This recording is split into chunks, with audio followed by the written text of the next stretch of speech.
abordando mais o lado palmeirense dessas repercussões, a gente já trouxe ontem o ex-presidente, o Luiz Gonzaga Beluso, o Danilo Lavieri, nosso companheiro que esteve conosco ontem aqui no De Primeira, trouxe uma coluna agora há pouco, publicada hoje, agora há pouco, 11h30, sobre conselheiros que se sentiram retalhados pela presidente do Palmeiras e avisaram, não nos curvaremos. Os 26 conselheiros que foram retalhados pela presidente Leila Pereira com essa perda de ingressos para os jogos contra o Boca Juniors e o Goiás no Allianz Parque se manifestaram depois da entrevista da presidente. Nesse documento obtido pela coluna do querido Danilo Lavieri, fizeram críticas e responderam algumas das frases e falas da presidente do Palmeiras. Abre aspas. Não nos curvaremos aos caprichos, vontades, ameaças e ofensas daquela que tem o dever de prestar contas. Fecha aspas. Eles formam um grupo que enviou questionamentos ao Conselho e ao COF, que é o responsável pela fiscalização das contas do Palmeiras, por conta do conflito de interesse do avião comprado pela dirigente para uso da delegação palmeirense. Está repercutindo, né, PVC, no bastidor? Eu estou com o documento aqui, os 26 conselheiros, eu até citei ontem 16, são 26 que assinam o manifesto, Adriano Tadeu Livani Reale, Emerson da Rosa, Felipe Jocondo Cristóvão, Francisco Vituso Neto, Genaro Marino Neto, Gerson Clemente Guarino, Guilherme Gomes Pereira, Guilherme Romero, João Carlos Minello, José Antônio Aparecido Júnior, José Carlos Tomazelli, José Corsini Filho, Juan Manuel Berrospi Carreno, Luiz Henrique Monteiro Frontirota, Luciana Santilli, Luiz Fernando Marrei Moncal, Luiz Roberto Kassab Mouzinho, Marcos Antônio Gama, Maurício Pegoraro, Maurício Vituso, Pedro José Vilar Godoy Horta, Ricardo Alberto Galassi, Ricardo Spinelli Pope, Valdomiro Otero Sordiri Filho, Vitor Fruges e Vinícius Férez Zucca. São os 26 conselheiros listados nesse... E são os 26 que fizeram o abaixo-assinado solicitando que a presidente fosse ao Conselho Deliberativo para responder perguntas sobre os contratos de patrocínio e as relações com empresas de qualquer membro da diretoria que preste serviço, que tenha parceria com o Palmeiras. Que é o papel, o que eles estão dizendo no manifesto é que o papel do conselheiro é fazer isso. O papel do conselheiro é aconselhar, ou é ser o legislativo do clube. E eu vou voltar porque eu falei ontem no começo da coletiva da Leila Pereira. Ela disse: vim aqui para poder responder a vocês, jornalistas, pois os conselheiros pediram exatamente isso e ela não quis fazer isso no Conselho Deliberativo, que é o órgão legislativo do clube. Então tem aqui um equívoco. Isso criou um manifesto e criou uma unidade na oposição. Na última eleição, na sucessão do Maurício Gagliotti para a eleição da Leila, a oposição do Palmeiras decidiu não lançar candidato. O argumento para não lançar candidato era: ela não é uma presidente legítima porque ela não é sócia do clube no tempo previsto pelo estatuto. Então, nós não vamos concorrer com alguém que não é um candidato legítimo. Esse ponto de vista mudou. A oposição vai lançar candidato. Agora, acontece que a oposição tem uma série de problemas antigos para solucionar. Há discussões de velhos amigos do Paulo Nobre com o Paulo Nobre. O Paulo Nobre tentou-se fazer com que o Paulo Nobre voltasse para o Conselho e antes da eleição da Leila e concorresse contra a Leila Pereira. E o Paulo Nobre se colocou na carta aberta aos palmeirenses ontem como um aposentado da vida política do clube. Na prática, o Paulo Nobre é o único que tem condição de polarizar a vida política do clube. E, para isso, ele precisaria voltar para o conselho, porque ele renunciou ao cargo de conselheiro vitalício, e provavelmente tentar mostrar que ele tem tempo de mandato suficiente para ser candidato à presidência. Mas, para isso, tem que voltar a sentarem à mesa alguns velhos amigos que se tornaram não inimigos, mas discordantes. Genaro Marino, Paulo Nobre, Luiz Gonzaga Beluso, que está fora da vida do clube, para ter uma unidade em torno de um nome que pudesse ser o do Paulo Nobre, está afastado da vida política, ou de alguém que o Paulo Nobre apoiasse veementemente, publicamente. Existe essa chance, PVC, do Paulo Nobre voltar à política do Palmeiras? Muito difícil. Muito difícil. Teria que ter um trabalho de persuasão muito forte, mas o fato é que a Leila Pereira criou esta possibilidade. Porque a Leila conseguiu, com a entrevista coletiva de anteontem, criar tanta unidade contra ela que isto pode indicar unidade de quem hoje está desunido para formar uma frente de oposição. É possível, não é provável, mas é certo que a oposição vai lançar candidato na próxima eleição. Ou seja, é uma possibilidade muito difícil do Nobre, pelo tempo que ele está fora, e também, imagino, não sei se ele tem vontade de voltar a se envolver nesse sentido politicamente com o Palmeiras. Ele saiu magoado, ele saiu muito magoado, né?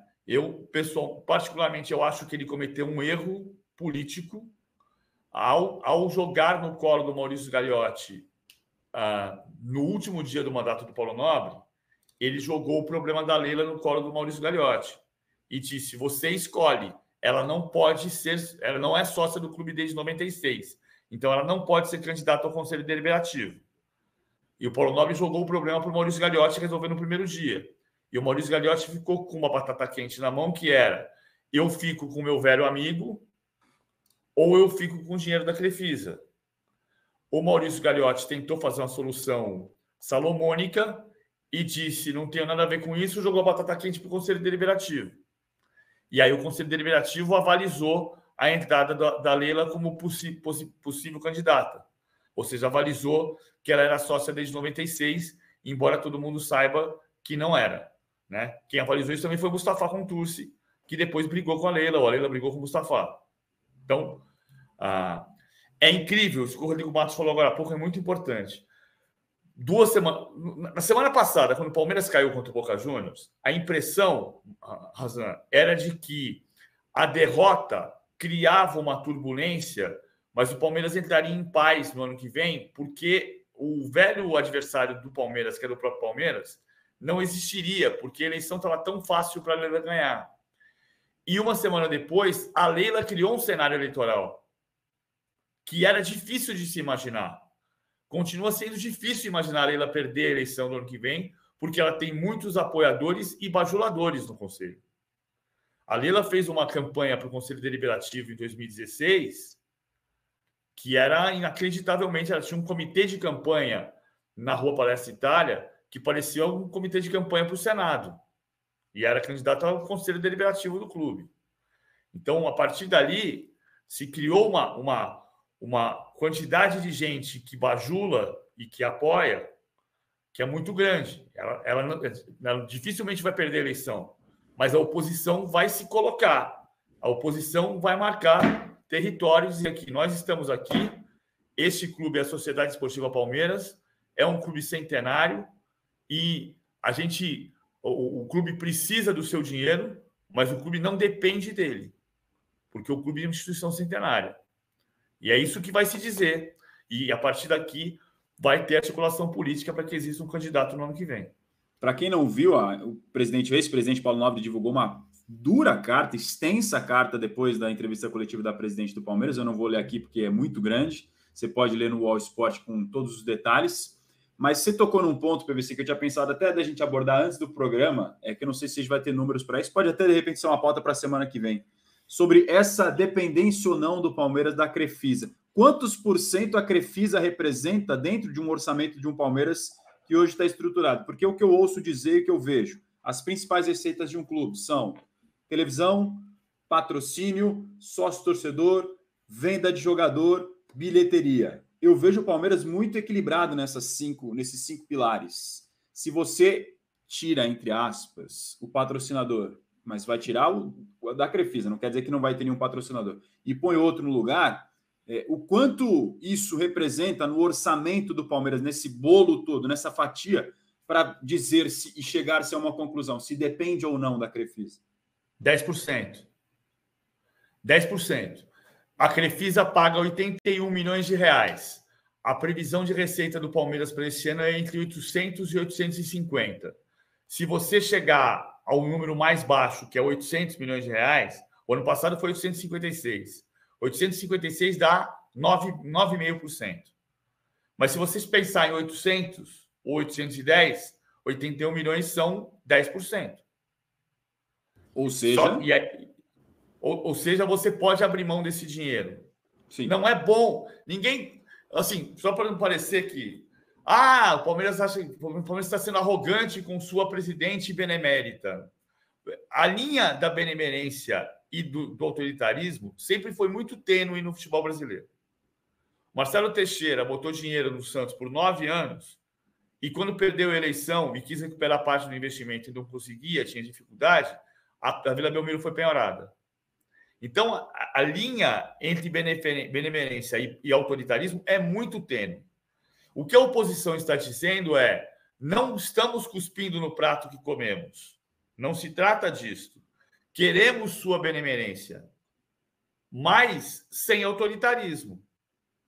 Se for para ter um autoritarismo, se for necessário, abrimos mão da sua benemerência. Vai nos fazer falta no primeiro momento, mas o Palmeiras não vai morrer por causa disso, porque o Palmeiras é um clube centenário. Quando que é a eleição, PVC? Novembro do ano que vem. Então ainda tem um ano. Outro ponto importante, que é uma coisa que acontecia muito com o Mustafa. O Mustafa Contursi foi presidente do Palmeiras de 93 a 2004. 93 a 2004, por 9 anos também.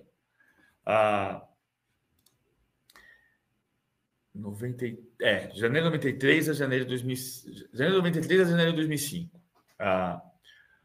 Ele falava-se muito que o Mustafa recolhia velhinhos, conselheiros muito idosos que não tinham condições de votar, e tinha gente que ia votar de ambulância. E muita gente votava pelas benfeitorias do clube. Por exemplo, o Parque Aquático coberto. Hoje, o Parque Aquático está sendo reformado, e a Leila Pereira faz questão de dizer que com o meu dinheiro, né? Ou seja, ok, o Parque Aquático está sendo reformado, e os sócios votam. Então, muitos sócios vão votar pelas benfeitorias do clube, o que torna, de novo, improvável que a Leila Pereira perca a eleição no ano que vem. O que vai acontecer é uma marcação de território, dizer: este clube é uma instituição centenária, a Sociedade Esportiva Palmeiras, que preza a sua benemerência e o seu dinheiro, mas não depende dele. Até porque a gente está vendo as repercussões não só de palmeirenses, de conselheiros, ex-presidentes, como a gente recebeu o Beluso, o Paulo Nobre divulgou essa carta, mas até da opinião pública em geral. Mas também acho que daqui a um ano muita coisa vai acontecer. E, como sempre, para além dessas questões do clube social, o futebol sempre é o carro-chefe. E se o futebol estiver bem no ano que vem, isso também certamente também tem uma interferência direta no que acontece na eleição. Um ano é muita coisa no mundo da bola. Você continua com a essa entrevista foi um tiro no pé da Leila Pereira. Ela falou uma coisa certa sobre o vandalismo e mexeu num monte de vespeiro que estava ali fechadinho. Está saindo vespa para tudo quanto é lado. De alguma maneira, ela reacendeu um cenário político que estava adormecido, você diria? Sim. Ele não estava exatamente adormecido, são 26 conselheiros, né? Assim, ela citou um conselheiro que estava afastado pela denúncia, pela questão da Black Star. Esse conselheiro é o Genaro Marino. Esse conselheiro não está afastado, ele continuou participando do conselho, tanto que está o nome dele no manifesto, porque na justiça ele conseguiu reverter a punição, porque a justiça entendeu que era arbitrária a punição com afastamento com a suspensão por 1 ano. Ele não está suspenso. Ele não está suspenso. Então, esse é outro ponto importante. Não estava adormecido, porque eram 26 conselheiros pedindo, solicitando educadamente que ela fosse ao conselho dar explicações sobre os contratos. São 26. Ela citou um. Aqui o nome dele citado pelo PVC no manifesto. Que não está punido. O Genaro Marino foi diretor de futebol. Ele foi vice-presidente também, PVC? Foi vice-presidente também, na época do Paulo Nobre. Eu lembro porque eu fazia a cobertura do Palmeiras, eu achava que a minha memória estava me traindo nessa.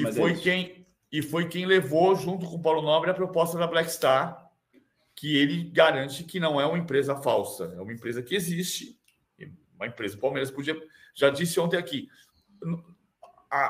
o Palmeiras pode manter o seu contrato, a sua parceria com a Crefisa, mesmo entendendo que a Crefisa possa ser o melhor parceiro que não paga o maior dinheiro.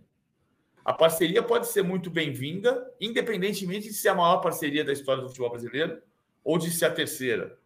Não se trata disso. O Palmeiras tem autonomia para resolver isso. O que acontece só é que o Conselho Deliberativo do clube solicitou a presença do Poder Executivo do clube, a presidente, para explicar situações que o Conselho entende precisarem de explicações. É como se o Congresso Nacional convocasse o presidente da República para ir prestar depoimento, esclarecimentos, e o presidente da República se recusasse a ir ao Congresso Nacional. Não é razoável numa democracia. Para você que está chegando com a gente, talvez não tenha visto, você pode ver também a íntegra do programa de ontem, entrevista com o ex-presidente o Luiz Gonzaga Beluso, ele também dando o seu ponto de vista da forte entrevista da Leila Pereira, e a gente abordou bastante também aqui com o Danilo Lavieri sobre esse tema. Na nossa enquete sobre se a seleção precisa ou não de Carlo Ancelotti, para praticamente última parcial, sim, 62%, não 38%, mais de 600 votos. Muito obrigado a todos vocês pelos votos. Continuem deixando o seu like, se inscrevendo no canal do All Sport. Estamos rumo ao 1 milhão, já somos mais de 967 mil inscritos.